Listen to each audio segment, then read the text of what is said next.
मन की तकलीफें वही समझते हैं जिन्हें छूकर निकलती है। मन की तकलीफें वही समझते हैं जिन्हें तकलीफें छूकर निकलती है। चोट कहाँ लगती है, बरसती बूंद समझती है, बरसती बूंद समझती है। नमस्ते बच्चों, मैं सुगना। आज की वीडियो में हम कक्षा 12 की पुस्तक आरोह भाग 2 की चौथी कविता कैमरे में बंद अपाहिज पढ़ेंगे। कैमरे में बंद अपाहिज कविता हिंदी के समकालीन कवि, संवेदनशील कवि रघुवीर सहाय द्वारा रचित है। यह कविता उनके काव्य संग्रह लोग भूल गए में संकलित है। अपाहिज यानी कि अपंग, जिनके शरीर का कोई हिस्सा सही ढंग से काम ना करे, प्रॉपर तरीके से शरीर का कोई भाग काम ना करे, अपंग यानी अपाहिज कहलाते हैं।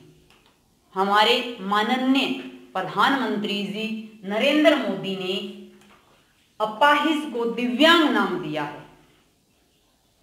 कैमरे कवि ने यहां मीडिया वालों को कहा है, दूरदर्शन वालों को, कि दूरदर्शन वाले अपाहिज व्यक्ति का इंटरव्यू लेते हैं, साक्षात्कार लेते हैं, तो उनके साथ किस तरह का रवैया वो प्रस्तुत करते हैं, किस तरह का उनके साथ व्यवहार करते हैं, उसी बात का वर्णन उनकी इस कविता के अंदर है। कवि के समय दूरदर्शन पर अपाहिजों का, पीड़ितों का इंटरव्यू लिया जाता था, साक्षात्कार लिया जाता था, और अपाहिजों का जो दुख दर्द है, उनकी जो पीड़ा है, वो लोगों के सामने बताई जाती थी, ताकि उनका जो दुख दर्द है लोग समझ सके, उनकी पीड़ा कम हो सके। लेकिन कवि ने उनका जो इंटरव्यू लेने का तरीका था कि वो अपने कार्यक्रम को सफल बनाने के लिए उनके साथ किस तरह से पेश आते हैं, किस तरह से सवाल पूछ कर किस तरह से बेतुके सवाल करते हैं, उस पर कटाक्ष किया है, उस पर व्यंग्य किया है। कैमरे में बंद अपाहिज में कवि ने शारीरिक चुनौती झेल रहे लोगों के प्रति संवेदनशील होने की प्रेरणा दी है, कि लोगों का जो दृष्टिकोण है वो अपाहिज लोगों के प्रति संवेदनशील रहे, उनके दुख दर्द को लोग समझे, उनके साथ अच्छा व्यवहार करे, सामान्य लोगों की तरह व्यवहार करे। कवि ने मीडिया वालों पर व्यंग्य करते हुए यह स्पष्ट करने की कोशिश की है कि जो मीडिया वाले हैं वो अपने चैनल को बढ़ाने के लिए, अपने कार्यक्रम को सफल बनाने के लिए अपाहिज लोगों की कमजोरी लोगों के सामने लाते हैं, उनसे बेतुके सवाल करते हैं, बार बार उनको ये एहसास दिलाते हैं कि आप कमजोर हैं, आप और लोगों से अलग हैं। और मीडिया वालों का जो ऐसा व्यवहार होता है, इससे जो अपाहिज लोग हैं उनके मन में हीन भावना पैदा हो जाती है। और अगर कोई अपाहिज लोग होते हैं जो दिव्यांग होते हैं, उनके अंदर अगर कोई प्रतिभा होती है या कुछ करने का जुनून होता है, वो कुछ काम करना चाहते हैं, सामान्य लोगों की तरह दिखना चाहते हैं, तो वे इस मीडिया वालों की तरीकों से, जो मीडिया वाले होते हैं वो लोगों के सामने उनकी जो बार बार कमजोरी बताते हैं, उसके कारण उनका मनोबल टूट जाता है। कवि का कहने का भाव है कि वो अपने आप को कमजोर समझने लग जाते हैं, और वो कुछ काम अगर करना भी चाहते हैं तो वो नहीं कर पाते, और फिर वो इस तरह से अपनी जो कमजोरी है वो लोगों को बताना शुरू कर देते हैं। अपनी दीनता बेचने पर वो लोग मजबूर हो जाते हैं। तो इसीलिए कवि ने कविता के माध्यम से बताया है कि जो अपाहिज लोग होते हैं उनके साथ सामान्य व्यवहार करें, उसकी कमजोरी उनको बार बार बताएं ना। हम दूरदर्शन पर बोलेंगे, हम कौन यहाँ पर? मीडिया वाले, पत्रकार, संपादक, संवाददाता दूरदर्शन पर बोलेंगे कि टीवी के ऊपर हम एक कार्यक्रम प्रस्तुत करेंगे, एक सामाजिक कार्यक्रम प्रस्तुत करेंगे। हम समर्थ शक्तिमान, कि हम समर्थ, हमारे अंदर बहुत सामर्थ्य है, हम कोई भी बात लोगों तक पहुंचा सकते हैं। शक्तिवान कि हमारे अंदर बहुत शक्ति है, सामर्थ्य है, और मीडिया वालों के पास इतनी ताकत, इतनी शक्ति होती है कि वो सत्ता भी पलट सकता है, क्रांति ला सकता है। मीडिया होती है किस लिए? कि लोगों को सच्चाई बताए, हर कोने कोने की खबर लोगों तक पहुंचाए। हम एक दुर्बल को लाएंगे, दुर्बल यानी कि कमजोर। कवि कहते हैं कि मीडिया वाले दूरदर्शन पर एक अपाहिज को, एक कमजोर व्यक्ति को इंटरव्यू के लिए लाएंगे, साक्षात्कार के लिए लाएंगे, उसका दुख दर्द लोगों को बताने के लिए। एक बंद कमरे में, कवि ने एक बंद कमरे में क्यों कहा है? कि जब किसी का इंटरव्यू लेते हैं दूरदर्शन वाले, मीडिया वाले, तो वो एक ऐसे कमरे में, एक मंच पर उसको प्रस्तुत करते हैं, और वहां कोई भी उसके साथ दुख दर्द बांटने वाला, अगर रो भी पड़ता तो आंसू पूंजने वाला उसके साथ, घर का कोई सदस्य है या कोई मित्र है, उसके साथ नहीं बैठाया जाता। उससे पूछेंगे तो आप क्या अपाहिज हैं? फिर एक बंद कमरे में ला करके, कैमरा सामने करके, फिर संवाददाता उससे पूछेगा कि क्या अपाहिज है? क्या आप उससे सवाल पूछेंगे कि आप अपंग हैं क्या? कवि ने ऐसी बात यहां क्यों की है कि अपाहिज तो है, उसको पता है, हमें भी पता है, सामने दिखाई दे रहा है, फिर ऐसा सवाल उसके साथ क्यों पूछा जा रहा है? फिर मीडिया वाले ये इस तरह से सवाल करेंगे कि आप अपंग हैं, कि अगर किसी के पैर सही ढंग से काम नहीं कर रहा तो वो उसको पूछेंगे कि आप लंगड़े हैं, आप अंधे हैं, तो आप क्यों अपाहिज हैं? कि फिर इसी तरह का सवाल और करेंगे कि आप अपंग कैसे हो गए, क्या कारण है? बचपन से थे, जन्म से थे, कोई दुर्घटना हो गई? उसको पूरी जानकारी के साथ पूछेंगे। हालांकि इतनी जरूरत नहीं होती है, उसके साथ और भी सवाल जवाब किए जा सकते हैं। आपका अपाहिजपन तो दुख देता होगा, देता है। कवि ने फिर ये बात हमारे सामने रखी है कि वो जो दूरदर्शन वाले हैं वो इस तरह का सवाल करेंगे कि जो आपका अपाहिजपन है, आपकी अपंगता है, जो आपकी कमजोरी है शरीर की, वो आपको दुख दे रही है क्या? आपको पीड़ा लगती है क्या? आप सही ढंग से, कहने का मतलब कवि का कि आप सही ढंग से काम नहीं कर पा रहे हो, आपको पीड़ा होगी इस बात की, लोग आपको देखकर हंसते भी होंगे, इसकी भी तकलीफ आपको हो रही होगी, आप दूसरों से अलग हैं इसलिए आपको कुछ कमी महसूस हो रही होगी, बड़ा दुख होता होगा। मीडिया वाले ये सवाल भी उस कमजोर व्यक्ति से, उस अपंग व्यक्ति से पूछेंगे। कैमरा दिखाओ इसे बड़ा बड़ा, कवि ने कोष्टक के अंदर ये बात रखी है कि फिर जैसे ही इस तरह का सवाल पूछेंगे उनका मन नहीं भरेगा, फिर वो लोगों के सामने बिल्कुल नजदीक कैमरा ले जाकर के बात करवाएंगे ताकि उसकी जो अपंगता है वो पूरी तरह से लोगों को दिखाई दे। अगर वो रो रहा है तो उसके आंसू पूरी तरह से जनता देख सके। और कोष्टक में अगर बात कवि ने रखी है तो लोगों का, यानी कि पाठकों का ध्यान यहां आकर्षित करने के लिए, ध्यान देने के लिए कि देखो किस तरह से उसका जो दुख है, उसकी तकलीफ है, उसकी कमजोरी है, वो सबके सामने लाई जा रही है। हाँ तो बताइए आपका दुख क्या है? कि फिर कैमरा बिल्कुल नजदीक ला करके उस व्यक्ति की सारी जो कमजोरी है वो जनता के सामने रख करके फिर वही सवाल पूछेंगे कि अब बताओ क्या दुख है? क्या पैर सही ढंग से काम नहीं कर रहा? क्या आप भूखे रहते हो, इसकी वजह से काम नहीं कर पाते? क्या आपको दिखाई नहीं देता? क्या दुख है आपका? जनता को बताओ, जल्दी बताइए, वह दुख बताइए, बता नहीं पाएगा। कवि ने कहा, फिर वो कहेंगे जल्दी बताइए, यानी कि कैमरे जो मीडिया वाले होते हैं वो छोटी से छोटी खबर सबसे पहले अपने चैनल पर बताना चाहते हैं कि दूसरे चैनल वाला कोई बात इससे पहले ना बता। इतनी भाग दौड़, इतनी जल्दबाजी उनके अंदर लगी रहती है। जल्दी शब्द में कवि ने बहुत बातें बताने की कोशिश की है कि मीडिया वाले जल्दी की भाग दौड़ में क्या करते हैं कि बात की पूरी तरह से छानबीन भी नहीं करते, कि उस व्यक्ति से ये नहीं पूछते कि हम आपको वहां ले जा रहे हैं, ये सवाल करेंगे आपको कहीं ठेस तो नहीं पहुंचेगी, आपको कहीं बुरा तो नहीं लगेगा। ये बातें उनसे खोलते ही नहीं, जल्दी से उनको जल्दी लगी रहती है कि हम, और समय के लिए भी कहा है कि उनका समय बंधा हुआ होता है कि आधे घंटे 1 घंटे के अंदर अगर वो रोता है, अगर वो दुख बताता है, वो किस प्रकार करता है कि हम, हमारा समय निर्धारित है, आप जल्दी बताइए, समय निकला जा रहा है, दुख बताइए, आपकी जो जितनी भी पीड़ा है, जितना आपको चलने में तकलीफ है, देखने में, सुनने में, किसी भी तरह जो आपकी अपंगता है उससे आपको बुरा लगता है, वो सारी की सारी बात आप कैमरे के सामने जनता को बताइए। बता नहीं पाएगा। इतने सारे सवाल पूछ पूछ कर जब उस अपाहिज को पूछा जाएगा तो वो नहीं बता पाएगा।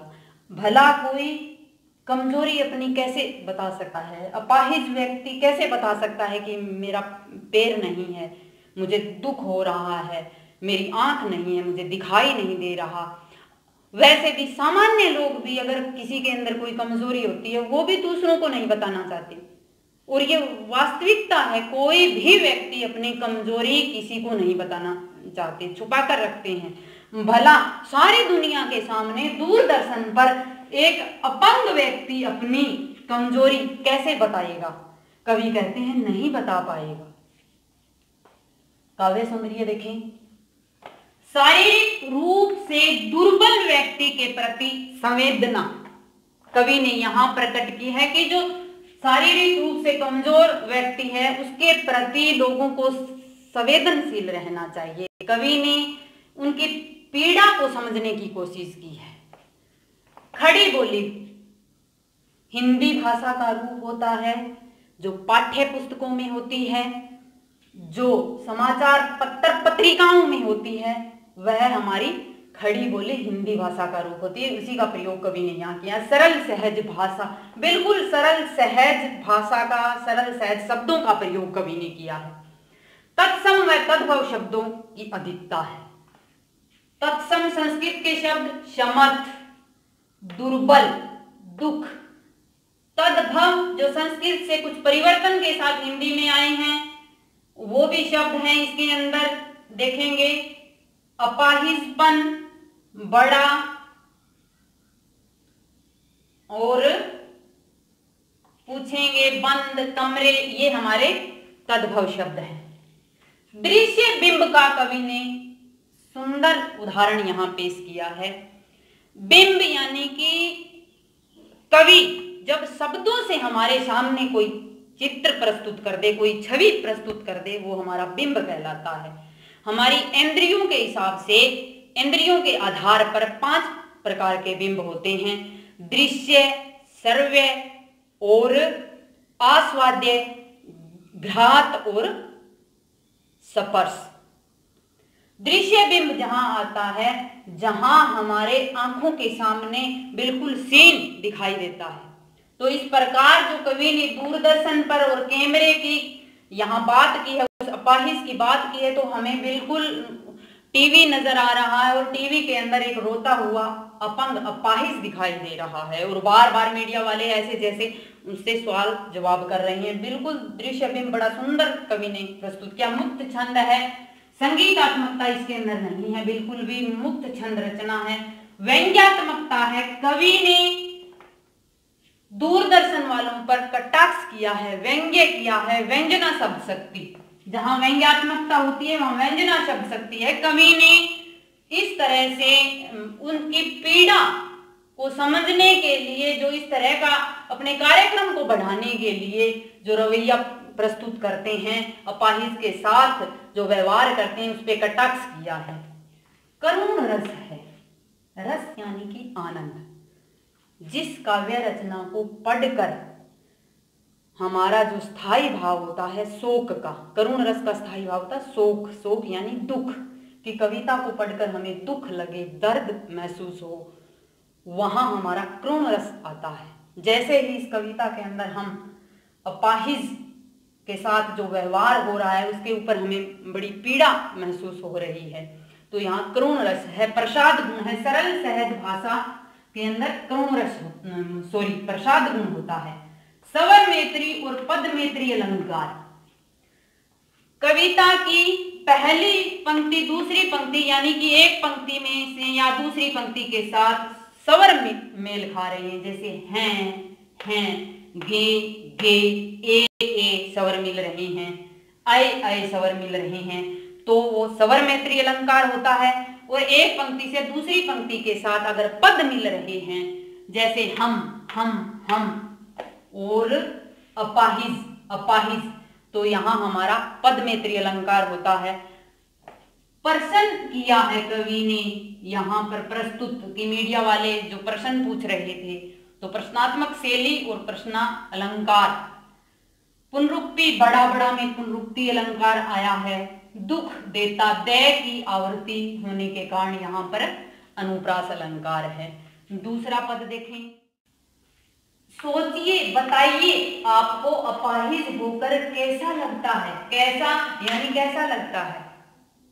कवि कहते हैं कि दूरदर्शन वाले फिर यही सवाल पूछेंगे कि आपको अपाहिज होकर कैसा लग रहा है, कैसा दुख महसूस कर रहे हैं आप, पीड़ा हो रही है, दर्द हो रही है, दर्द हो रहा है। सोचिए, सोचकर बताइए, थोड़ा ध्यान से बताइए कि कैसा अनुभव कर रहे हैं। बताइए, जरूर बताइए। जनता जो सामने इंतजार कर रही है आपकी पीड़ा को समझने की, उनको बताइए आपको अपाहिज होकर कैसा लग रहा है, कि आपको अपाहिज होकर दुख लग रहा है, गर्व महसूस हो रहा है। व्यंग्य कर रहे हैं कवि, अपाहिज होकर क्या किसी को अच्छा लगता है? ऐसा सवाल जो अपाहिज या पीड़ित से नहीं पूछा जाना चाहिए, वह सवाल कैमरे वाले यानी कि मीडिया अपाहिज से पूछ रही है। कैसा यानी कैसा लगता है। फिर दोबारा से पूछेंगे कि कैसा लग रहा है, बताओ जल्दी से। हम खुद इशारों से बताएंगे कि क्या ऐसा, कि जब वो अपना दुख दर्द नहीं बता पाएंगे तो पीछे से इशारा करके बताएंगे कि ऐसे करके बताओ कि बुरा लग रहा है, रोकर बताओ, आंसू निकाल करके बताओ कि हमें बड़ा बुरा लग रहा है, कि हम खुद ही इशारों से बताएंगे।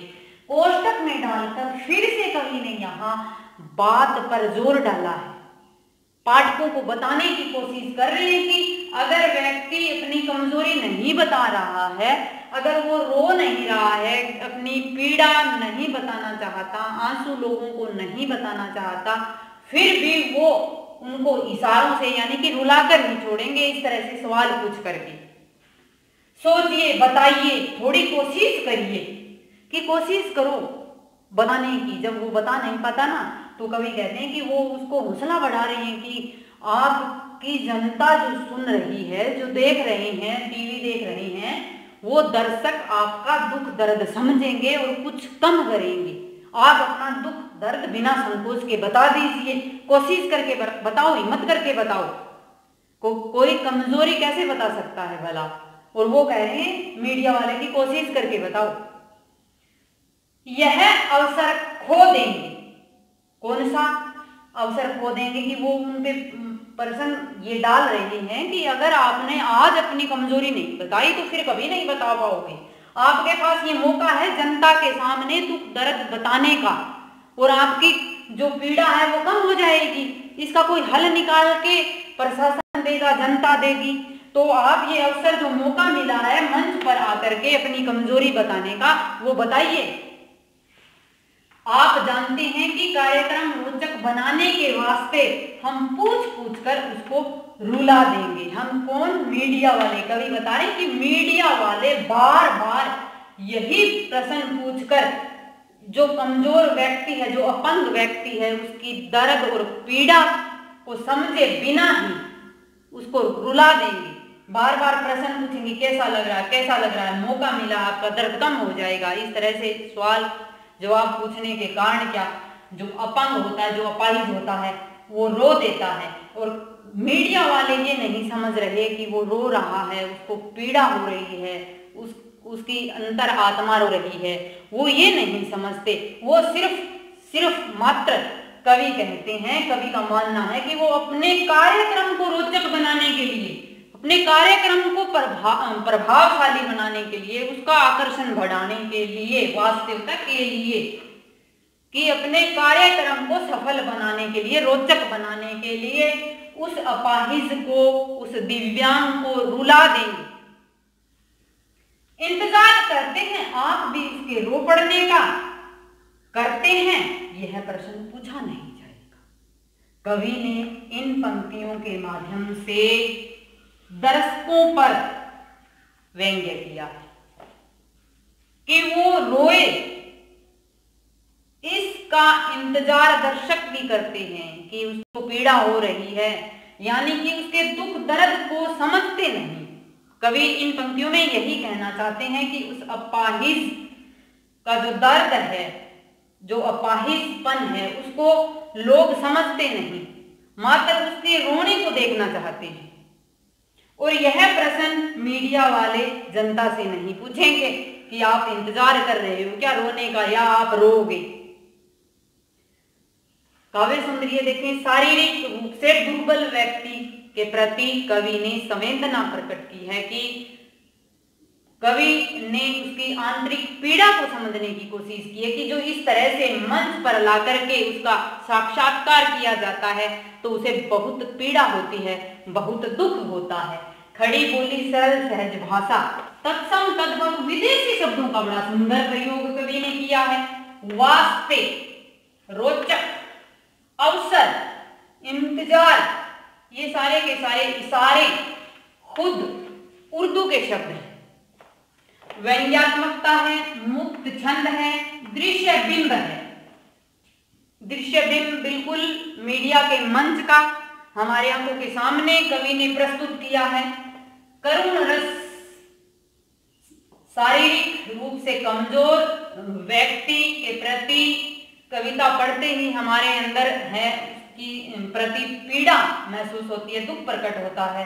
प्रसाद गुण, सवर मैत्री, सोचिए, बताइए, ए सवर की मित्रता हो रही है, मेल हो रहा है, सवर मैत्री पद मिल रहे हैं, आपको कैसा लग रहा है, कैसा कैसा, आपस में पद मिल रहे हैं, पद मैत्री, प्रश्न, अलंकार और पूछ पूछ कर में हमारा पुनरुक्ति अलंकार। और कई जगह हमारा क्या है, जैसे ए मैच कर रहे हैं, इसी तरह से है मिल रहा है, तो इसके अंदर हमारा है पुनरुक्ति, प्रकाश अलंकार आया है पूछ पूछ कर में, और अनुप्रास अलंकार भी कई जगह आया है। आगे के जो 2 पद रहते हैं वो अगली वीडियो में करेंगे। घर रहें, स्वस्थ रहें, धन्यवाद।